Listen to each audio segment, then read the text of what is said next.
नमस्कार मंडळी, मी कोकणी ब्लॉगर स्वागत करते माझ्या व्लॉगमध्ये. तर मंडळी आज सकाळी पकडलं एस.टी आणि नंतर गेले कॉलेजला. तर कॉलेजमधून आज जरा लवकर गेले, 5 लवकर गेले.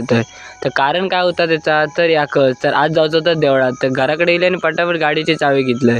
तर फायनली पोचले देवळामध्ये. तर देवळामध्ये तोपर्यंत जरा शिवकाळ काढून चालू केलं नव्हते. तर आज देव चौकातनं आमचे जायचे होते गांगोच्या देवळात. तर देवळाच्या बाहेर इले आणि गारणं वगैरे केला होता. गारणं या पहिला सुरुवातीक मेन. तर गारणं वगैरे केलं आणि निघालो आमच्या गांगोच्या देवळाकडे. तर गांगोच्या देवळाकडे जाताना जोरदार ढोल वगैरे आणि त्याच्यानंतर मग इंते वगैरे होते. तर फायनली येऊन मोठा प्रवास संपलेला असा आणि आम्ही इलो गांगोच्या देवळात. तर गांगोच्या देवळात इल्यानंतर देवाने भेट वगैरे घेतल्यानी आणि त्याच्यानंतर होती वाडी दाखवतात. तर वडजीनी वाडी मस्तपैकी झाकून वगैरे घेतल्यानी आणि गाडी दाखवून झाल्यानंतर आमच्या पुढे तिला जेवण. तर या जेवण होता गोड भात आणि बटाट्याची भाजी आणि त्याच्याबरोबर सोलकढी. ह्या जेवण म्हणजे एकच नंबर. तर मंडळींनी जेव घ्या आणि व्लॉग आवडला असेल लाईक आणि सबस्क्राईब नक्की करा.